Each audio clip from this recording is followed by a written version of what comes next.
Hi everyone, my name is Ben and welcome to the Bar Now Creative, where we talk about everything 5th edition.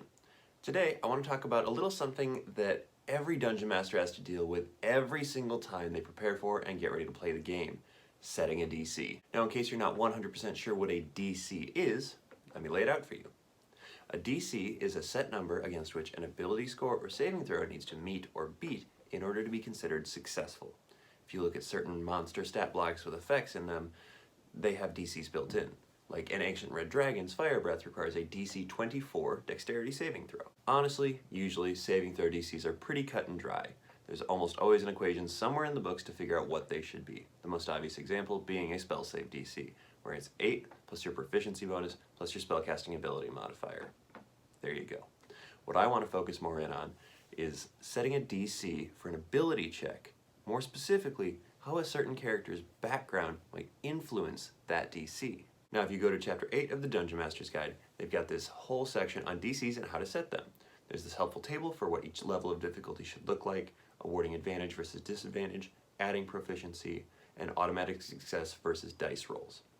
Now that is a fantastic tool, and if you haven't read it already, you definitely should. But like so many of the rules laid out in the books, sometimes in certain situations they can feel clunky or restrictive or stale. So recently in the campaign that I'm running, the party was traveling towards the capital city that had just been sacked by a massive army and a rider on top of a dragon.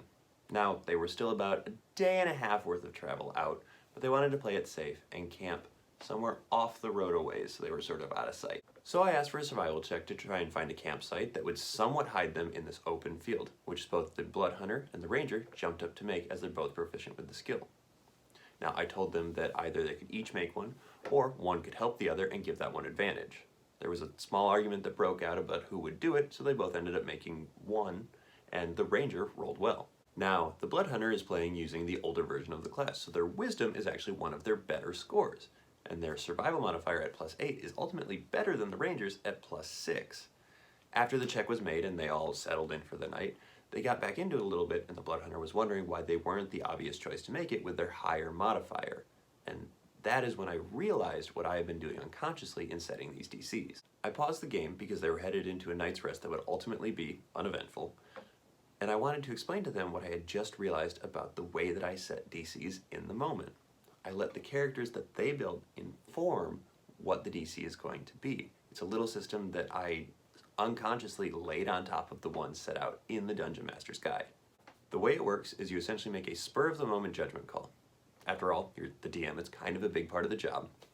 That call is on how likely or unlikely you think a character is to succeed given their experience in that situation.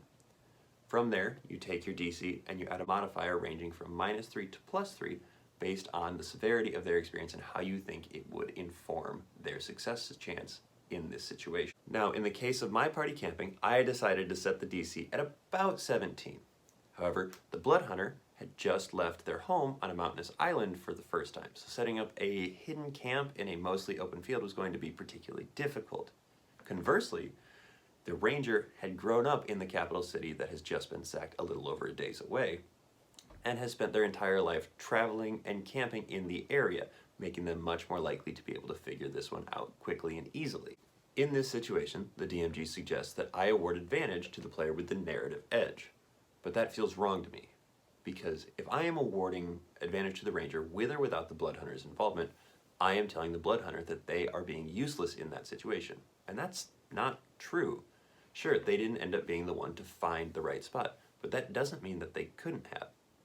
So instead, I took my DC 17, I dropped it to a 14 for the Ranger, and I bumped it to a 19 for the Blood Hunter. It accomplishes the same thing, allowing the Ranger to be more likely to succeed, without me flat out telling one of them that they are being useless or they are not as valuable in that situation. And now that I've actually put it out there for my players that this is how I do things, they've started to think more critically about who goes to perform certain tasks. Sure, the Bard has a +7 modifier in religion versus the Cleric's +6, but the Bard spent their days reading histories and telling stories, whereas the Cleric spent their years deeply entrenched in the churches. Sure, this isn't going to be a universally applicable thing. A 15-foot high ledge is going to be just as difficult for a pair of 6-foot tall characters to climb, regardless of if the one with the lower athletic score decided to put in their backstory that they have been climbing trees since they were 2. It's still a 15-foot high ledge. It's still a test of straight athletic ability. I get that. But this does shift the focus from comparing numbers on a page to actually engaging with their backstories and trying to decide who would be the best person for the job at hand. What do you guys think of this? Am I making too much work for myself? Am I thinking about it too much? Am I just being an evil DM? What do you use at your tables? Let me know what you think down in the comments below. And if you haven't yet, please subscribe to my channel if you like what I'm doing. Thanks so much for watching, and until next time, keep on rolling.